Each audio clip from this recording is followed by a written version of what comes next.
سورۃ الرحمن عروس القرآن، یہ سورہ رحمان جو ہے یہ قرآن کی دلہن ہے۔ جیسے دلہن کو آپ خوشنما لباس پہناتے ہیں، آراستہ پیراستہ اس کو گہنے اور اس کو زیور پہناتے ہیں، تو جس طریقے سے سجاتے ہیں آپ دلہن کو، اللہ تعالیٰ نے ایک سورت قرآن مجید میں یہ ایسی رکھی ہے سورہ رحمان کہ اسے خوب سجایا ہے۔ بہرحال قرآن کے الفاظ کا جو حسن ہے، جہاں تک حسن معنوی ہے وہ تو ہر لفظ میں ہے، لیکن یہ حسن ظاہری، حسن صوتی، حسن لفظی، یہ اپنے کلائمیکس پر آپ کو نظر آئے گا سورہ رحمان میں۔ اس کی 4 آیات پر ذرا توجہ کریں گے، عجیب حقائق سامنے آئیں گے۔ پہلی آیت کیا ہے؟ الرحمن، ایک آیت ہو گئی۔ رحمان کیا ہے؟ اللہ کا نام ہے۔ کبھی آپ نے غور کیا اللہ کے ناموں میں سب سے پیارا نام کون سا ہوگا؟ رحمان۔ کیوں؟ اس کا مادہ کیا ہے؟ رحمت۔ ہمیں سب سے بڑھ کر جس چیز کی ضرورت ہے وہ کیا ہے؟ رحمت خدا بندی۔ اچھی طرح سن لیجئے اس حضور کے قول کو۔ حضور فرماتے ہیں کوئی شخص جنت میں مجرد اپنے عمل کی بنیاد پر داخل نہیں ہو سکے گا جب تک کہ رحمت خدا بندی دستگیری نہ کرے۔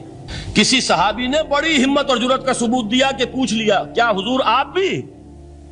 جب آپ نے فرمایا کوئی شخص داخل نہیں ہو سکتا جنت میں محض اپنے عمل کی بنیاد پر جب تک کہ رحمت خدا بندی جو ہے وہ دستگیری نہ فرمائے۔ پوچھا گیا کیا آپ بھی؟ آپ نے فرمایا ہاں میں بھی۔ آپ اندازہ کیجئے کہ اگر محمد الرسول اللہ بھی رحمت خدا بندی کے ضرورت مند ہوں تو تابع دیگراں رسد ہماری تو سب سے بڑی ضرورت رحمت خدا بندی ہے۔ اب یہ رحمت جو ہے قرآن مجید میں اللہ تعالیٰ کی یہ شان 2 الفاظ کے ذریعے سے آتی ہے، رحیم اور رحمان۔ اور کوئی مادہ نہیں ہے جس سے 2 نام بنتے ہوں اللہ کے، لیکن یہ مادہ ہے واحد رحمت کا کہ جس سے رحمان بھی ہے رحیم بھی ہے۔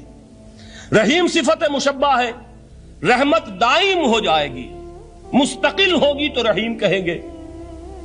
اور رحمان، اس میں رحمت کی ہے وہ شان ہے کہ جیسے ٹھاٹھے مارتا ہوا سمندر ہو، ہیجان کی کیفیت، طوفانی کیفیت، رحمت خداوندی کا طوفانی جوش، وہ ہے رحمان۔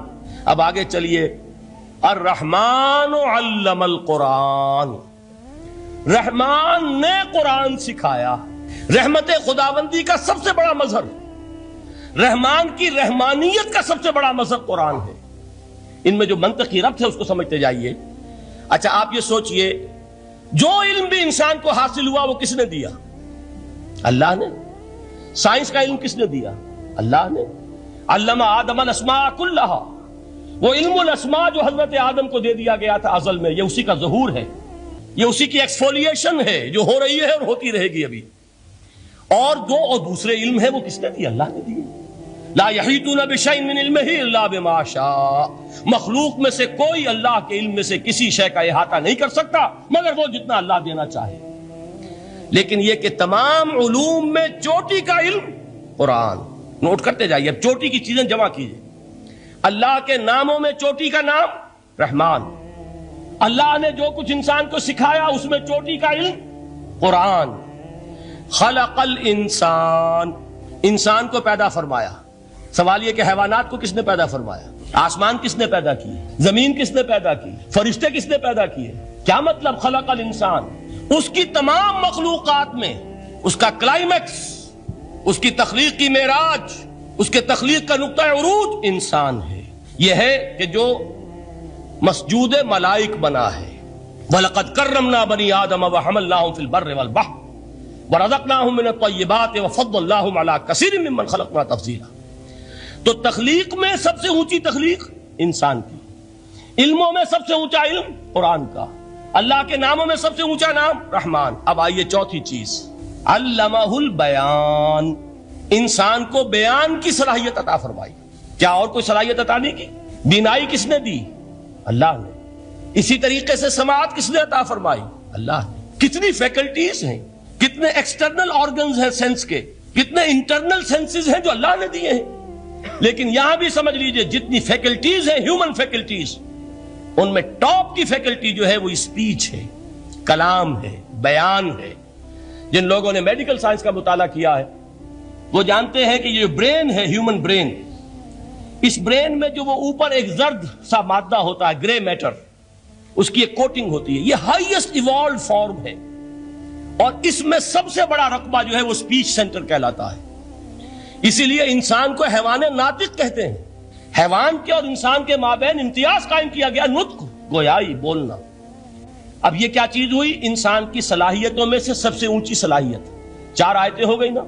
اللہ کے ناموں میں سب سے چوٹی کا نام رحمان، اس نے جو علوم پیدا کیے ان میں چوٹی کا علم قرآن، اس نے جو مخلوقات پیدا فرمائی ان میں چوٹی کی مخلوق انسان، انسان کو جو صلاحیتیں اور استعدادات عطا فرمائی ان میں چوٹی کی استعداد بیان۔ جمع کیجئے نتیجہ کیا نکلے گا؟ وہ نتیجہ ایک حدیث نبوی کی شکل میں سامنے آتا ہے۔ پہلی حدیث میں نے یہی پڑھی تھی، اس کے راوی کون ہے؟ عثمان ابن عفان۔ میں حیران ہوتا ہوں وہ قافیہ یہاں بھی موجود ہے، رحمان قرآن، بیان انسان، عثمان عفان، باپ کا نام بھی اسی وزن پر ہے، عثمان ابن عفان۔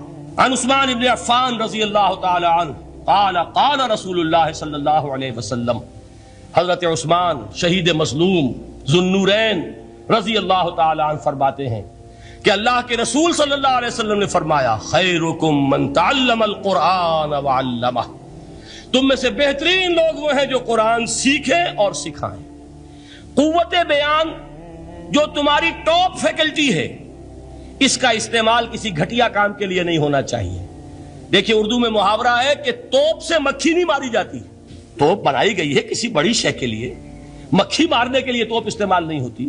یہ قوت بیان جو ہے، جو ٹاپ موسٹ فیکلٹی ہے ہیومن جو فیکلٹیز ہیں ان میں سے، اس کا استعمال بھی ٹاپ موسٹ ہونا چاہیے۔